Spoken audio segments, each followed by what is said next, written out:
이게 노트가 있어요. 난 그렇게 살면서 배워본 적이 없어. 노트를 보면 이 사람은 진짜 전형적인 모범생이구나. 진짜 딱 누가 봐도 1등이다. 아니 분명히 출퇴근 시간도 있을 거고 그리고 일하는 시간도 있을 거고 업무에다가 가정도 있고 아빠이시기도 하셨는데 어린 딸이 있고 근데 그거를 다 하면서 집에 가서 이거를 몇 시간씩이나 오늘 적어왔던 거를 녹음도 하시거든요. 진짜 제가 살면서 본 사람들 중에서 가장 열심히 하는 사람이었어요. 저는 2살 아이가 영어학원 다니는 건 한국에서 처음 봤습니다. 그리고 다른 부모들이 다 해요. 맞아요. 이건 다른 맞아요, 부모들이 맞아요. 하니까 나도 어쩔 수 없이 하게 되는 것 같아요.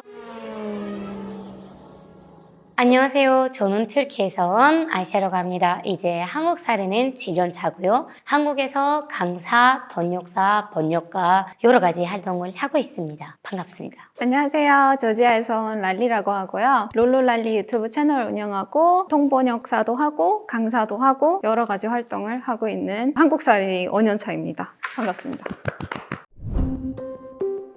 진짜 한국말 너무 잘하시는데요. 혹시 어떻게 공부하게 되셨는지, 조지아에서 한국어 문학과를 출신하셨는지. 조지아에서 공부는 했는데 공부는 독학으로 했거든요. 독학으로 얼마 정도 걸리셨어요, 혹시? 기초 잡히는 게 전체가 한 달 정도 걸렸던 것 같아요. 한 달? 너무 많이 공부하셨어요? 하루에 빠져서 그냥 계속 한국어만. 그때 휴학을 짧게 한 기간이 있었는데 그 기간 동안 뭔가 살만한 의지가 좀 필요했었어요. 그래서 그게 한국어가 됐었고 사랑에 빠졌지. 사랑에 빠졌으니까요. 그러면 오시고 나서 공부를 하셨어요? 여기는 공부는 따로 안 했던 것 같아요. 따로 안 하셨고요? 그러니까 조지아에서는 한국 업체랑 계속 일을 하다가 왔다 갔다도 많이 하고 발음을 들었을 때 진짜 한국 사람 같았어요. 제가 들었을 때는 제가 미리 좀 찾아봤거든요. 뒷조사를 좀 했더니 강사를 하고 비즈니스 영어. 비즈니스 영어면 어렵지 않은가요? 저도 영어 강사를 해본 적은 있었지만 비즈니스까지는 하려면 너무 지식이 많다는 느낌이시죠. 이게 한국에서 그런 인식이 있어요. 원어민이 아니니까 모국어가 아니니까 지적하는 부분들이 좀 있어서 근데 비즈니스 영어는 조금 다르잖아요. 제가 기업들이랑 또 많이 일을 해봤고 그리고 정보랑도 일을 여기저기 많이 해봐서 통번역하는 과정에서도 협상 과정에서도 여러 가지 비즈니스 환경에서 과정들이 있잖아요. 회사 일도 오랫동안 하고 그러니까 그분들한테 제 경험상으로도 이것저것 좀 많이 알려줄 수 있는 거고 뭐 자기소개서부터 시작해서 이메일 쓰는 법, 발표하는 법, 뭐 비즈니스 피치를 하는 거 등등 너무 좋은데요? 뭔가 제가 이렇게까지 한국어를 잘하는 사람을 들었었으면 그리고 경험도 많고 그랬었으면 100% 저도 고용시키죠. 한국어 잘하는 건 장점인 것 같아요. 아 진짜 이건 그러면 궁금한 게 있어요. 그만큼 언어 능력이 지금 뛰어나기도 했고 영어도 잘하시고요. 제가 볼 때는 무슨 언어라도 배우기 시작하면 바로 배우실 것 같은데 왜 한국어예요? 그게 유독 한국어가 잘 맞기도 했었는데 그 첫 시작점이 사실 저도 한류이긴 한데 뭐 많은 사람들이 대부분은 케이팝이라든지 드라마라든지 이런 거를 하잖아요. 저는 유재석이었습니다. 어? 전 유재석님을 저는 여기 와서 알았는데 유재석님한테 반해서 한국어를 배우게 됐거든요. 이건 독특하신 분이시다. 되게 윤우님한테 너무 집착을 많이 했었어요, 초기에. 왜냐면은 국민 MC이기도 하시고 진행을 너무너무 재밌게 잘 하시고 그거 맞죠. 그리고 제가 그랬잖아요. 그때 당시에 제 인생에 좀 안 좋은 시기여가지고 뭔가가 재밌는 그런 게 좀 필요했었는데 윤우님을 통해서 되게 다시 웃음을 찾았다고 해야 되나? 그런 것들 때문에 조금 이분이 되게 멋있다. 어쩜 이렇게 진행을 잘하시지? 이러면서 나도 언젠가는 저렇게 되고 싶다 하면서 시작한 게 예능 프로 보는 거였고 윤우님이 나온 거 다 보고 다 봤으니까 어느 정도 귀에 들어오더라고요. 그래서 그냥 배워볼까? 아니 유퀴즈에 나오셔야 되는 게 아니에요 이 정도면? 이것 때문에 유퀴즈에서 부를 리가 없지. 아니요 불렀으면 좋겠어요. 아니 왜냐면 진짜로 외국인 입장으로서는 똑같은 외국인이고 아마 우리가 비슷하게 한국에 반했지 않을까. 유재석님을 보고 한국에 반했다는 사람 저 처음 봤어요. 어쩔 수 없이 이거는 예능 프로그램보다 먼저 다른 한류를 더 많이 보게 되죠. 뭐 게이 드라마나 빅뱅이나 뭐 슈퍼주니어나 아니면 뭐 방탄소년단이나 2012년 때 딱 맞아요. 유행했던 거. 역시 맞아요. 근데 예능 프로그램은 한국어 실력에 진짜 좋은 영향을 많이 미치는 맞아요. 거죠. 자막도 많고요. 감정 표현도 많고 사자성어도 엄청 많이 많으니까 그리고 이제 우리도 이렇게 촬영하니까 정해진 틀은 없고 그냥 우리가 말하는 대로 말하는 건데 이게 일상생활에서 대화인 거잖아요. 근데 드라마나 뭐 뉴스나 어느 프로그램을 봐도 그게 이미 짜여져 있어요. 대사도 맞아요. 짜여져 있고. 맞죠? 근데 예능 프로는 그냥 애들립인 거죠. 그러니까 일상생활을 접하게 되는 가장 좋은 방법이 예능 프로라고 생각하거든요. 맞아요. 거기에서 솔직히 우리가 모르는 속담도 나오고요. 그렇죠, 우리가 그렇죠, 모르는 그렇죠. 음식, 모르는 문화, 뭐 어렸을 때 이렇게 했었잖아, 저렇게 했었잖아 라는 맞아요. 것도 많이 나오고요. 전 조지아 가봤거든요. 저도 터키 가봤어요. 혹시 어디 가보셨어요? 주로 트랍존? 우리 고향이네요. 네, 아야소피아 성당도 좀 보러 가고. 저도 조지아로 드랍존에서 우리 가족이랑 같이 갔었고요. 거의 가깝잖아요. 그러니까요. 3, 40분? 국경까지는 3, 40분. 네, 국경까지는 3, 40분 정도 걸리니까 엄청 좋죠. 사실 조금 더 원래 걸리긴 하지만 밟으면 밟으면. 아니에요. 조지아어에 대해서 물론 랄리님께서 훨씬 더 구체적인 그런 거 알려주실 건데 찾아봤는데 아주 독특한 언어라고 하네요. 약간 영어랑도 비슷하지 않고 중국어랑 뭐 아랍어랑 그런 거랑도 비슷하지 않고 아주 독특하다고 하고요. 튀르키어는 한국어랑 똑같은 어족이고요. 제가 그렇게 찾았는데 혹시 맞나요? 조지아어가 유네스코 세계문화유산이거든요, 사실. 네, 조지아어 글씨가 유네스코 세계문화유산인데 유일하게 전 세계에서 3가지 글씨를 쓰는 나라가 조지아밖에 없어요. 3가지 글씨. 3가지 글씨를 쓰는데 현재 글씨 시스템이 있고 그 전 글씨 시스템이 있고 그리고 한 4세기까지 썼던 글씨 시스템이 있는데 조지아어예요. 완전히 조지아어. 근데 어디서 왔는지는 아무도 몰라요. 왜냐면은 조지아가 너무 전쟁을 많이 했다 보니까 많은 자료들이 다 없어지고 역사를 정확히는 알 수가 없어요. 그래서 그 전에 또 하나가 있었다고는 남아 있는데 그 하나의 흔적을 또 찾지를 못했고 어디서 온 언어인지 어떤 언어랑 비슷한 건지도 알 수가 없고 워낙 거대하다 보니까 비슷한 언어가 있더라도 이미 한참 전에 죽었던 언어일 거예요. 그래서 너무 되게 궁금한데요? 특이한 언어이긴 한데 너무 배우기가 어려워요. 그러면 지금 현재로서 사용하고 있는 알파벳이 지금은 33글자 그거를 사용하고 네. 제가 한번 있는데, 찾아봤는데 예. 보니까 그 조지아어가 33가지의 의미 있고요. 그리고 듣는 대로 쓰는 거고요. 한글이랑 비슷하게. 그래서 제가 한번 배워볼까 했는데 저도 한 달 안에 배울 수 있을까요? 조지아어는 조지아어는 저 아니죠. 조지아는 저도 저도 조지아 사람으로서 평생 배워도 못 배울 것 같은 맞아요. 그런 언어라서 10년 안에는 충분히 대화는 할 수는 10년 있다. 안에? 근데 이거를 완벽하게 배운다? 외국인이 하기에는 태어나고 자라지 않은 이상은 하기에는 어려울 것 같아요. 그러면 지금 조지아에 사시는 조지아 사람들만 이 언어를 하는 건가요? 아니면 세계에서 다른 데에서도 하는 그런 거 있나요? 조지아에서 조지아 사람들만 해요. 그러면- 조지아 사람들만 하는데 이거를 이제 외국 분들도 조지아에서 태어난 사람들이 한국 사람도 몇 명 있거든요. 이미 너무 아기 신기하겠다. 때부터 조지아에 와서 아기 때부터 조지아 학교를 다니고 조지아 학교를 졸업하고 조지아 사람처럼 조지아어를 잘하는 외국 분들도 계시고 너무 독특해요. 흑인 분들도 계시고. 근데 궁금한 게 있어요. 우리 흑해 지역에서 라즈자라는 언어가 있거든요. 라즈이라는 인종이 있는데요. 근데 그 사람들이 하는 언어랑 조지아어가 비슷하다고 하시는데 혹시 맞을까요? 같은 민족이기는 해요.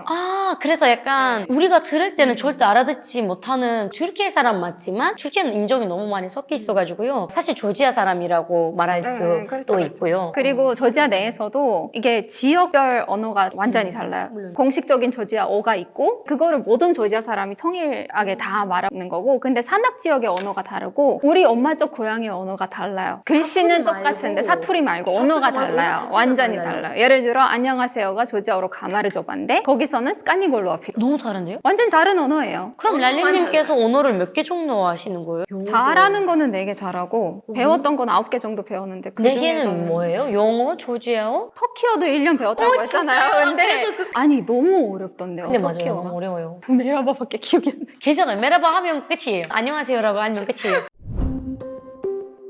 그럼 랄리님 한국 사람들 대상으로 지금 가르쳐 주시잖아요. 비즈니스 용어를. 한국 사람들한테 가르쳐 줄 때 한국 사람들은 좀 독특하게 이걸 하는 거구나 라고 하는 그런 특징 같은 거 있을까요? 모범생이다 라고 하는 사람은 딱 보잖아요. 이게 노트가 있어요. 난 그렇게 살면서 배워본 적이 없어. 노트를 보면 이 사람은 진짜 전형적인 모범생이구나. 진짜 딱 누가 봐도 1등이다. 공부법 자체가 우리가 설명할 때는 이렇게 막 대충 적지만 그거를 집에 가가지고 3-4시간씩 노트에 따로 옮겨서 한대요. 아니 이것도 유네스코에 들어가야 되는 게 아닌가요? 그 정도로 나 진짜 아니 분명히 출퇴근 시간도 있을 거고 그리고 일하는 시간도 있을 거고 업무에다가 가정도 있고 아빠이시기도 하셨는데 어린 딸이 있고 근데 그거를 다 하면서 집에 가서 이거를 몇 시간씩이나 오늘 적어왔던 거를 녹음도 하시거든요. 녹음하시고 그거를 다시 듣고 빠진 거를 또 적고 그 다음날 오면은 이렇게 막 엄청 열심히 구체적으로 적혀 있어요. 저도 살면서 이런 거 한 적 없습니다. 살면서 한 적이 없어요, 나도. 다른 분들도 그래서 더 압박감이 생기는 거죠. 제가 그분을 칭찬을 하면 와 진짜 대박이시다. 이런 사람 있으면 저도 공부를 훨씬 더 많이 하고 싶었어요. 그래서 그것도. 공부 환경이 진짜 중요한 거예요. 주변 사람들이 다 열심히 하다 보면 나만 뒤처지는 게 싫어져서라도 공부를 하게 되거든요. 되게 이미 잘 나가시는 직원분이셨고 이미 멋있다. 높은 자리에 있으신 분인데 이제 본인의 더 발전에 대한 의욕이 조금 많이 강하시고 그러니까 멋있어. 너무 멋있었어요. 너무 너무 멋있어요.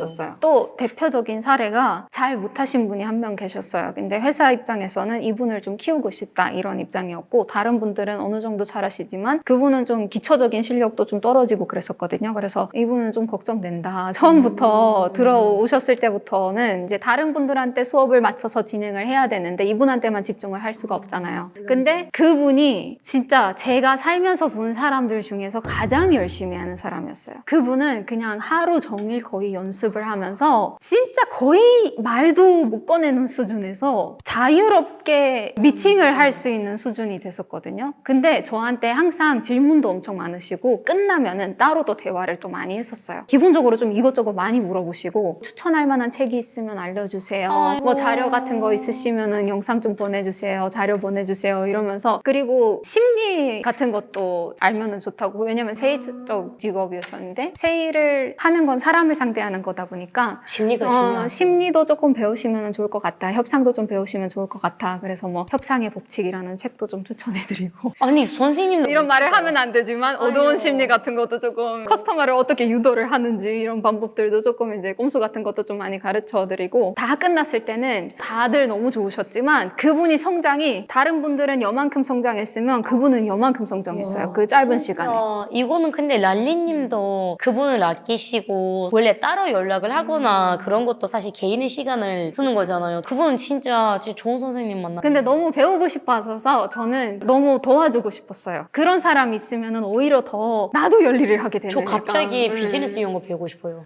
갑자기. 재밌어요. 진짜 재밌어. 갑자기 너무 배우고 재밌어. 싶어요. 약간. 그러면 한국 사람들의 학구열이 진짜 장난 아니다라고 말할 수 있겠네요. 진짜 그렇죠. 그럼 조지아에서 어때요? 조지아도 장난이 아니기는 한데 약간 조지아 나라 자체가 조금 느긋하다고 해야 되나? 조금 약간 학구열은 있지만 모든 사람 아무리 공부를 못하는 사람이어도 진짜 집을 팔아서라도 무조건 대학교를 보내요. 그 정도로 대학교는 무조건 나와야 된다 이거는 있는데 근데 그렇다고 해서 약간 뭐 내 자기 개발에 막 무조건 다 쏟아붓고 이런 거는 좀 아닌 것 같아요. 그냥 느긋하게 내가 잘 먹고 잘 살 정도만 맞아요. 챙기는 튀르키예도 것 비슷해요. 같은데 한국 분들은 끝이 없어요. 맞아요. 한국 사람들은 끝이 없는 것 같긴 해요. 튀르키예도 학구열은 제가 볼 때 한국이랑 비교할 때는 한국의 절반보다 조금 더 많이 학구열이 있긴 있지만 한국은 뭔가 이거 없으면 안 돼라는 건데 튀르키예는 되면 되고 안 되면 안 되고 약간 이런 느낌이에요. 일단 튀르키예 학원이 있어요. 많아요. 그리고 뭐 공무원 시험이라든지 이건 약간 나이 제한도 없는 것 같긴 해요. 지금 제 주변에서도 30은 넘어도 나는 학원 다닌다. 이건 어쩔 수 없어요. 왜냐면 이제 인재들이 너무 많이 좋아졌잖아요. 그래서 학원을 다니긴 다니는데 저는 2살 아이가 영어 학원 다니는 건 한국에서 처음 봤습니다. 우리 친구가 제일 친한 친구 영어 학원에서 선생님하고 있는데 2003년생 아이가 있어라고 하니까 2023년생 어떻게 23년생이 지금 학원에 있는 거지? 너무 놀라운 그런 케이스예요. 혹시 조지아에서는 흔한 일인가요? 어릴 때부터 배우는 거는 흔한 일이긴 한데 우리 엄마는 항상 그 얘기를 하셨거든요. 50년 동안 영어 선생님을 하면서 과외도 많이 하시고 하셨는데 학생들이 오잖아요. 너무 어린애를 데려오면은 적어도 7살 때까지는 아무 공부를 시키지 말라고 하더라고요. 부모님들한테는. 왜냐면은 애도 애로 살아야 될 그런 시기가 필요하다. 근데 너무 어릴 때부터 다 시키고 그 정도면은 졸업할 때쯤은 번아웃이 오지 않을까. 좀 맞아요. 심하게 올 것 피곤하시네요. 같은데. 그리고 공부를 결과적으로는 싫어하게 돼요. 조지아는 그런 경우는 어떻게 하냐면은 부모님들이 일하는 경우에는 둘 다 일하는 경우 이제 가사 도우미 그러니까 애를 키워주는 분이 따로 계시거든요. 왜냐면은 조지아가 주로 다 가족들이 아기를 키워주는데 둘 다 일하고 가족들도 일하고 우리는 키울 만한 환경이 안 돼. 다 일해야 돼. 어쩔 수 그러면은 없죠. 애를 키울 만한 사람이 필요하니까 가사 도우미라든지 좀 내니라고 하죠. 그 사람을 외국인으로 뽑는 경우가 있어요. 아 일부러 일부러. 그래서 저희 사촌 오빠가 나이가 좀 많거든요. 저랑 저랑 나이 차이가 좀 심하게 나는데 지금 거의 60세. 50세는 넘었다. 저는 많아봤자 10살 차이나. 제가 완전 막둥이여서 예, 적어도 30살 차이가 나거든요. 와, 이거 네. 참 신기한 케이스예요. 근데 그 사촌 오빠의 아들이 저랑 거의 동갑이에요. 근데 그 아들이 태어났을 때부터 프랑스 분이 키우셨거든요. 어릴 때부터 프랑스어만 했어. 그럼 그러니까 저지아어를 알아듣는데 말을 못해요. 프랑스어를 하고 영어를 하는데 캐나다에 살거든요. 캐나다 시민이니까. 근데 캐나다도 프랑스권이잖아요. 애초부터 그런 거를 계획하고 이제 처음부터 프랑스 사람으로 고용한 거죠. 그거는 자연적으로 접하다 보니까 괜찮은 건데 앉혀놓고 너는 이거 배워야 돼. 2살 애가 그거를 집중할 수 있는 능력이 있을까요? 없어요. 저도 이거는 비판할 수 없죠. 왜냐면 여기에서도 한국 부모들이 이거 하는 이유가 물론 있겠죠. 왜냐면 한국의 경쟁률이 워낙 너무 심하고. 그리고 다른 부모들이 다 해요. 맞아. 이건 다른 맞아요, 부모들이 맞아요. 하니까 나도 어쩔 수 없이 하게 되는 것 같아요. 맞아요. 한국 학교 문화 자체는 저지아도 학원이 있어요. 학원도 있고 가해도 있는데 해도 되고 안 해도 되고 공부가 그래요. 부족한 사람들은 주로 거의 제 주변 사람들은 99% 다 다녔다고 생각하는데 아무래도 언어 학원이 제일 인기가 많은 것 같아요. 영어, 그 다음에 독일어, 프랑스어, 스페인어 그 정도? 우리도 언어랑 영어랑 공무원 시험 학원 이 2가지가 많은 것 같고 요즘에는 한국어에 대한 관심도 되게 많긴 한데 그래도 영어는 압도적이죠.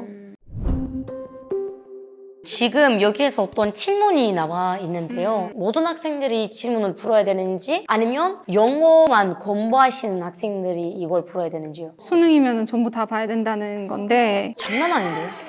그럼 장난 아닌데요? 저지아 같은 경우에는 C1까지 정도 배우거든요. 이거는 뭐 C1의 수준이어도 충분히 풀 수는 있겠지만 전체적으로 제가 봤을 때는 이걸 만든 사람이 다시 수능을 봐야 될 것 같은데요. 이거 한번 AI에 넣어봐가지고 이걸 분석시켜달라고 해보세요. 이게 70점도 안 나올걸요? 더 잘 쓸 수는 있었는데 왜 이렇게 헷갈리게 써놨지? 약간 팝하고 돌릴 것 같은 느낌이 조금 들기는 하지만 대학생 수준이기는 해요. 굳이 고등학생이 이 정도 저지아 같은 경우에는 수능이 있고 대학교 시험이 따로 있어요. 그러니까 수능은 학교를 졸업하고 싶은 사람들이 이 수능을 안 보면 졸업을 못하는 거고 대학교 입학 시험은 이 대학교를 내가 붙기 위해서 그리고 장학금을 얻기 위해서 또 따로 봐요. 대학교 시험에서는 이 정도 수준이 나와요. 수능 시험에서는 이 정도 수준이 안 나와요. 그러니까 대학을 갈 건지 안 갈 건지에 따라서 거기서 난이도가 조금 달라지는 건데 한국은 수능 자체가 대학교를 붙는 시험이잖아요. 그래서 그게 좀 다르기 때문에 모든 사람은 다 대학교를 간다고 가정하에 만든 시험이라고 생각하면 난이도가 조금 높기는 하지만 그래도 불가능하지는 않는다. 튀르키예는 수능 시험이 똑같이 있어요. 한국이랑. 우리는 시험 하나 있는데 사실 2개예요. 이거는 첫 번째가 전체적으로 우리가 봐야 되는, 다 같이 봐야 되는 시험이고 두 번째가 내가 공부했던 분야를 보는 건데요. 그래서 영어를 공부하는 사람만 이 정도 영어를 배워야 그러니까. 되는 거고 전 3년 동안 고등학교 때 영어를 공부했기 때문에 나한테는 완전 괜찮은 당연히 이 정도 물어봐야지라는 건데 예를 들자면 어떤 사람은 수학을 너무 잘해요. 근데 이 친구가 고등학교 때 영어를 이만큼 배우지 못했기 때문에 그 사람을 자르는 거 좀 솔직히 아니잖아요. 그래서 어떻게 하냐면 먼저 수학을 보고 아주 좋은 점수를 얻었어요. 근데 대학교에 갔는데 영어를 제대로 몰라요. 그러면 1년 동안 영어를 공부하는 그런 기간이 있어요. 그래서 수능 시험을 그렇게까지 너무 스트레스 받지 않아도 될 정도로 제 친구들 중에서도 저랑 전교 1등을 잡고 이렇게 왔다리 갔다리 너무 재밌겠다. 그러니까 붙어있는 애가 있었어요. 거의 머리 끝땡이 잡고 이렇게 막 그런 톰앤제리 같은 애가 있었는데 걔가 다른 거는 다 못하는데 과학적인 거, 수학적인 거는 천재예요. 나는 따라갈 수도 없는 정도로 천재야. 그냥 얘는 그냥 그 뇌 구조가 달라, 나랑. 지금은 나사에서 근무하고 있다고 합니다. 걔가 시험을 망쳤어요. 영어 시험을.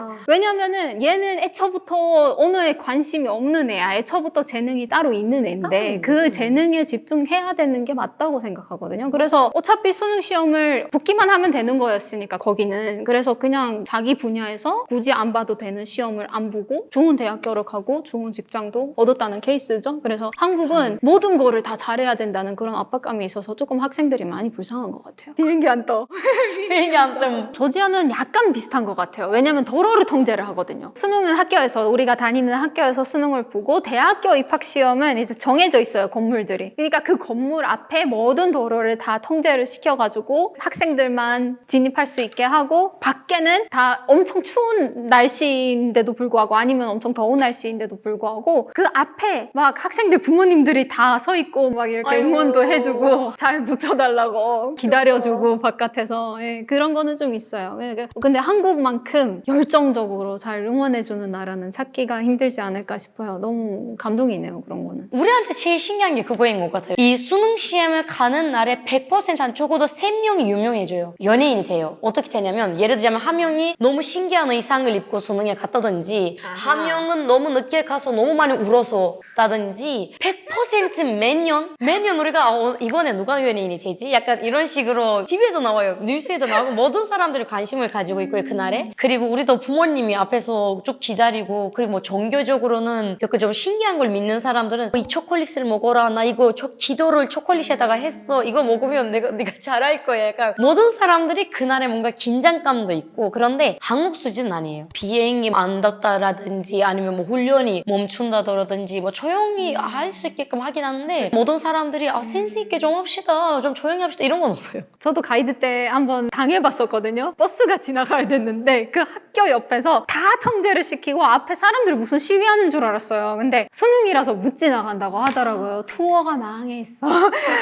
몇 시간 동안 시험이 끝날 때까지 우리가 앞에도 못 가고 뒤에도 못 가고 그대로 서 있어야 돼. 이건 좀 신기하다. 그날에 가면 절대로 안 되네요. 그리고 또 신기한 건 그거예요. 카톡에 수능이라고 치면 바로 약간 좋은 이모티콘 약간 이런 거 뜨잖아요. 그 정도로 그 분위기가 너무 좋아요, 솔직히. 물론 고3한테는 안 좋지만 우리한테는 네, 맞아요. 혹시 조지아에서 꿈의 직업이라고 하면 바로 1위로 떠오르시는 게 뭡니까? 조지아는 아무래도 변호사가 일이 아닐까. 진짜요? 네. 변호사라든지 약간 국제 교류 뭐 그런 아니면은 회계 쪽도 사람들이 좀 많이 선택하고. 회계 쪽은 좀 신기하긴 해요. 네. 왜냐면은 전문직이고 돈을 많이 벌 수 있는 직업을 주로 많이 선택하는 것 같아요. 근데 의사 이런 거는 사실 조지아는 희망 직업은 아니에요. 의사들이 월급을 많이 못 벌거든요. 의사들이 오히려 거생을 많이 하는데 돈을 아예 못 버는 직업으로 유명해서 진짜 사람을 살리고 싶어 하는 사람 아니면은 사람 갖고 장난치고 싶은 사람 둘 중에 하나예요. 두 번째가 좀 이상해요. 두 번째가 좀 또라이 걸리면은 크게 고생을 하는데 제가 갑상선 수술을 했었거든요. 다 전체 저열계를 다 했는데 그 선생님이 좀 천재로 유명한 선생님이셨는데 제가 중환자실에 누워 있는데 수술하고 이제 아예 말을 못 해요. 근데 스테인리스로 된 접시 같은 거에다가 내 갑상선을 갖다 주는 거예요. 이렇게. 이게 무슨 근데 무슨 진짜 변태처럼 좋아하는 것 마냥 야 이거 봐봐 이거 네 몸에서 나왔잖아 나비처럼 생겼지 이러면서 또 되게 충격적인 그런 거 있었거든요. 기술은 좋고 잘하는데 이 사람은 왜 의사가 됐을까? 사람을 살리고 싶어서 의사가 됐을까? 아니면 사람을 그냥 찢어버리고 싶어서 의사가 됐을까라는 생각이 좀 들더라고요. 근데 둘 중에 하나인 것 같아요. 그래서 진짜 이상한 사람 아니면 진짜 사람을 살리고 싶은 사람. 돈을 못 버니까 어떠한 이유 때문에 되는 경우가 좀 많은 것 같아요. 그래서 의사는 잘 골라야 돼. 조지아는 의사는 진짜 잘 만나야 되는데 터키는 오히려 또 의료 시스템으로 많이 유명하잖아요. 다양한 나라에서 또 환자들이 많이 가기도 하고. 근데 요즘에는 제가 볼 때 희망 직업은 성형수술 의사 아닐까 싶어요. 그래도 의사긴 하네요. 네, 맞아요. 의사 맞는데 약간 왜냐면 코 수술을 특히 하시는 분들이 이제 튀르키예에서 거의 코 수술 안 하는 사람이 거의 제 주변에도 거의 없듯이 너무 많이 하고 있고요. 그리고 약간 옛날에는 제가 볼 때 외모 치상주의자 아니었던 것 같은데 튀르키예가 이제 많이 인스타그램으로 인해서 그런지 너무 많이 바뀌기 시작했기 때문에 이제 어마어마하게 돈을 벌어요. 진짜로 성형수술을 하시는 의사 선생님들은 예쁜 집에서 살고 그리고 솔직히 말해보자면요 여러분 이제 안타깝게도 튀르키예에서도 사실 세계적으로도 의사 선생님들한테 그 대접이 안 좋아서 계속 교대 근무도 해야지 30시간 동안 앉아야지 한국에서도 이슈가 됐잖아요. 그래서 이제 의사를 하려고 하는 게 아니라 공부를 잘하든 말든 간에 이제 다들 소셜미디어에서 연예인이 되고 싶은 것 같은 인플루언서 하고 싶은 경향도 한류도 마찬가지잖아요. 한국도 한류 때문에 연예인이 이제 희망 직업이 되는 경우가 많아지니까. 우리 친구도 물어보는데요. 약간 아이들한테 물어보는데 너 혹시 꿈이 뭐야? 라고 말하면 나 돈이 많은 게 꿈이야. 나 연예인이 되고 싶어. 옛날에는 바로 세 가지만 나왔었죠. 선생님, 의사, 변호사. 이거 세 가지였는데 이제 완전 달라진 느낌입니다.